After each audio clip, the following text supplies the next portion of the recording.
खोलीच्या दरवाजाला पुन्हा ठोठावणं सुरू झालं.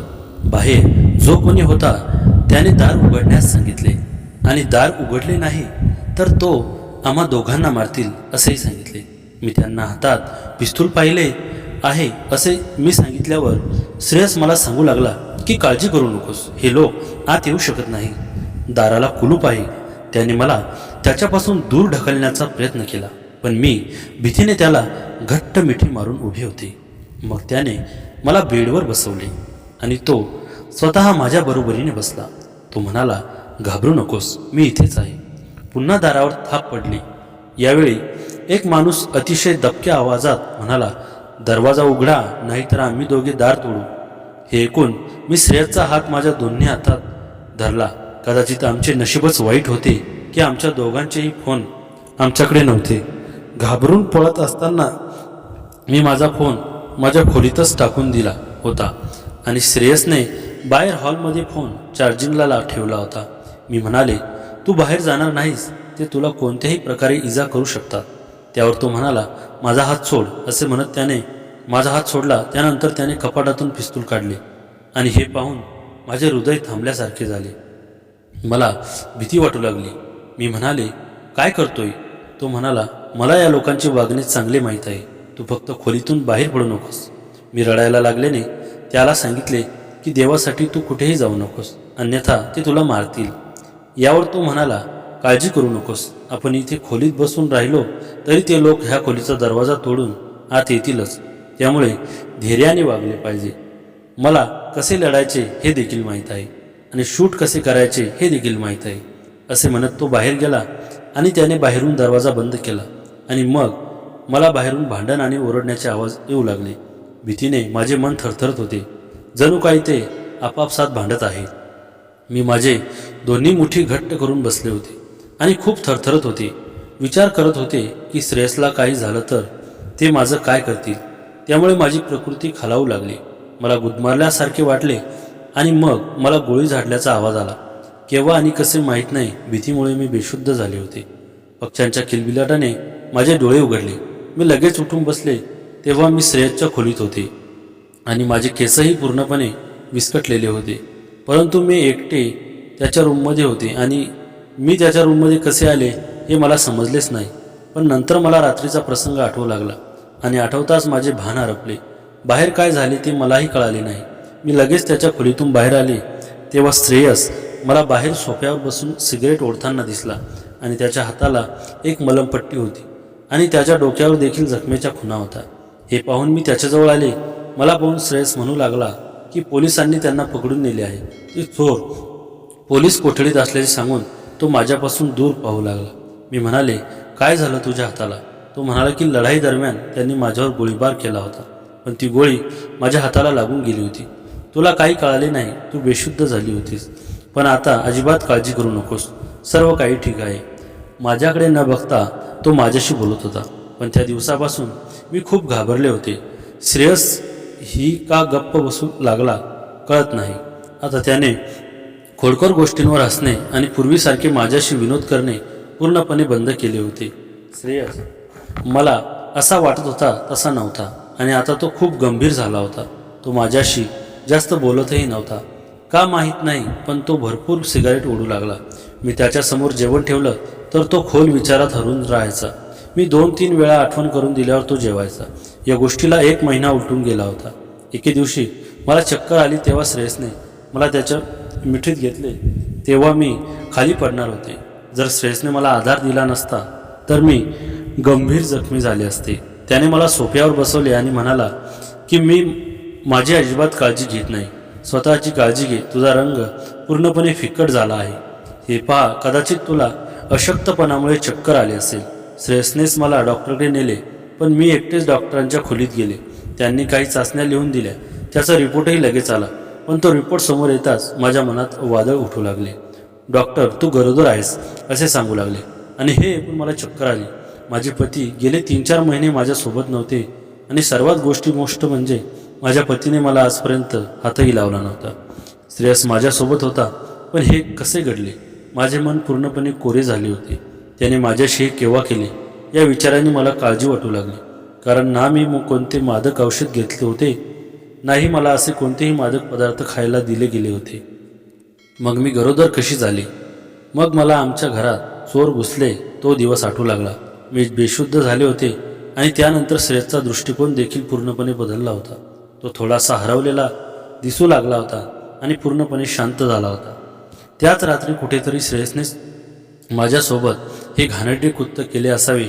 त्याने माझ्या बेशुद्धीचा गैरफायदा घेतला होता, तोही अशा वेळी जेव्हा मला त्याच्या आधाराची जास्त गरज होती.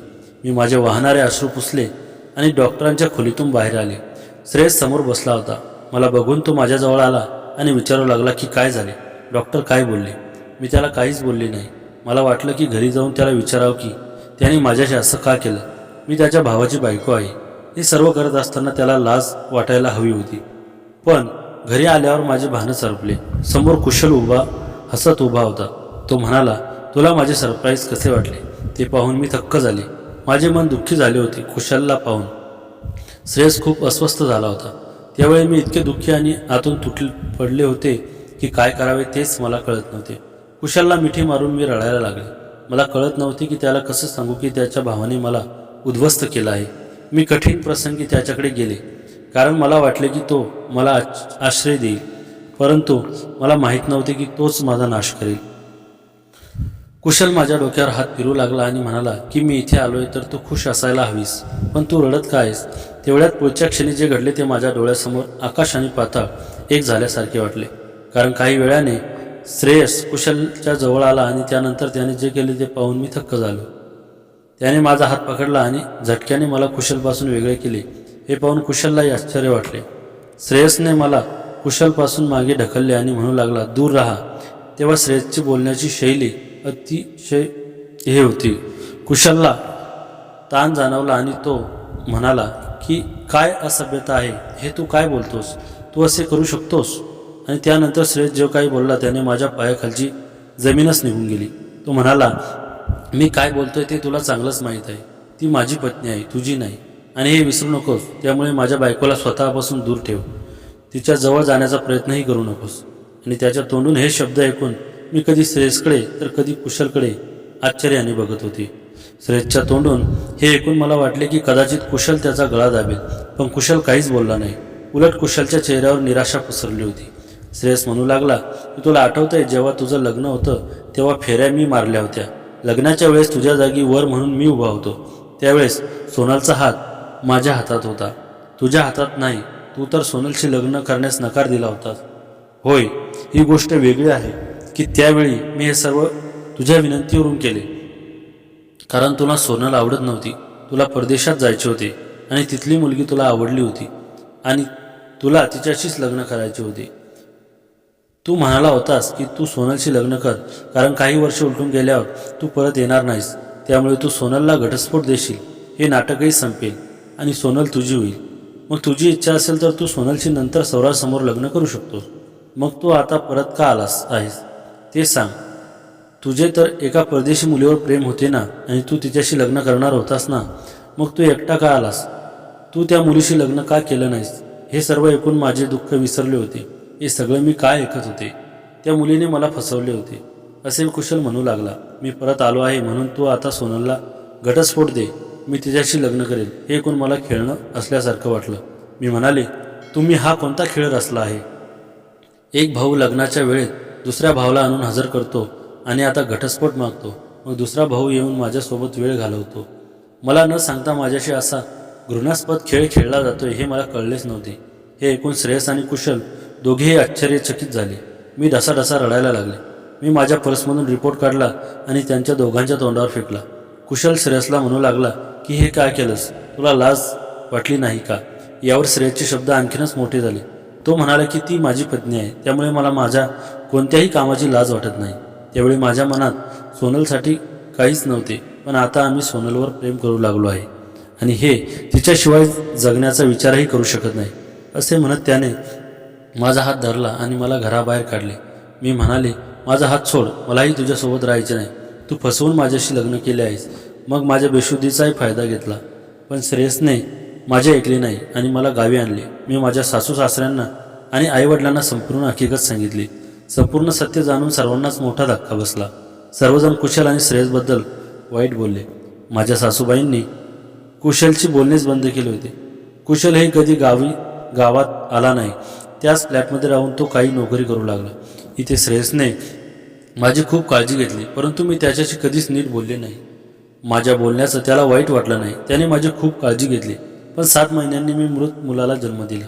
मुलाचा जन्म अकाली झाला होता, म्हणूनच तो जिवंत नव्हता. तेव्हापासून मी शहरातून गावात आले होते. तेव्हापासून मी खूप चिंतित होते. मी नीट खातही नव्हती आणि खूप उदास होती. कदाचित यामुळेच मी वेळेआधीच मुलाला जन्म दिला असावा. मी आजारी पडताच श्रेयसने मला शहरातील एका चांगल्या हॉस्पिटलमध्ये नेले. माझी प्रकृती चांगली नव्हती आणि जेव्हा मी थोडी बरी झाले तेव्हा श्रेयसने माझ्यासमोर DNA रिपोर्ट ठेवला, ज्यावरून हे सिद्ध झाले की ते मूल त्याचे नाही. तो म्हणाला, ज्या रात्री ते दरोडेखोर आले होते त्यांनी माझ्या हातावर गोळी झाडली आणि पिस्तूल माझ्या डोक्याला मारले आणि मी बेशुद्ध झालो. पुढे काय झाले ते माहीत नाही, पण शुद्धीवर आल्यावर दोघेही घराबाहेर पडले होते. खोलीचा दरवाजा तुटलेला होता आणि मी खोलीत आलो तेव्हा तुझी अवस्था पाहून मला समजले की त्यांनी तुझ्याशी काहीतरी चुकीचे केले आहे. तू अगदी वाईट अवस्थेत बेडवर पडली होतीस. मीच तुझे कपडे ठीक केले होते. जेव्हा मी तुझा रिपोर्ट पाहिला तेव्हा मला वाटले की हे सर्व स्वीकारण्यास योग्य आहे, कारण त्यात तुझा काही दोष नव्हता. जे काही घडले तो एक अपघात होता. श्रेयसच्या बोलण्यावर मी दगड ठेवून त्याच्याकडे पाहत होते. मला त्यावेळी देवाचा आभार मानावेसे वाटले की त्यांनी मला श्रेयसच्या रूपात इतका चांगला नवरा दिला आहे. माझे अश्रू वाहू लागले. मला रडताना पाहून श्रेयस माझ्याजवळ आला. त्याने हाताने माझे अश्रू पुसले आणि माझे डोके त्याच्या खांद्यावर ठेवले. श्रेयसचा स्पर्श जाणवताच मी वेदनेने आणखीनच रडू लागले. मी म्हणाले, श्रेयस मला माफ कर. मला वाटले की तू खूप वाईट आहेस, पण तुझ्या इतकाच महान व्यक्ती मी आजवर बघितला नाही. माझ्यामुळे तू आजपर्यंत खूप त्रास सहन केला आहेस. मला माफ कर. यावर श्रेयस म्हणाला, माफी मागण्याची गरज नाही. मी तुझ्याबद्दल कधीही वाईट विचार केला नाही. तुझे माझ्याशी वागणे स्वाभाविक आहे हे मला माहीत होते. तुझ्यासोबत जे झाले ते कोणत्याही मुलीला सहन होणारे नव्हते. आता माझ्या मनात श्रेयसबद्दल खूप प्रेम होतं. घरी आल्यानंतर श्रेयसने माझी खूप काळजी घेतली. हळूहळू माझी तब्येत चांगली होत गेली आणि त्यानंतर मी श्रेयसला माझा नवरा म्हणून आनंदाने स्वीकारले. आम्ही दोघे एकमेकांवर इतके प्रेम करतो की लोक आमच्या प्रेमाची उदाहरणे देतात. मी श्रेयसच्या सहवासात खूप आनंदी आहे आणि आनंदी जीवन जगत आहे. तर मित्रांनो, कथा आवडली असेल तर व्हिडिओला लाईक, शेअर करा आणि अशाच नवनवीन कथाचा आनंद घेण्यासाठी आमच्या चॅनलला सबस्क्राईब नक्की करा. धन्यवाद.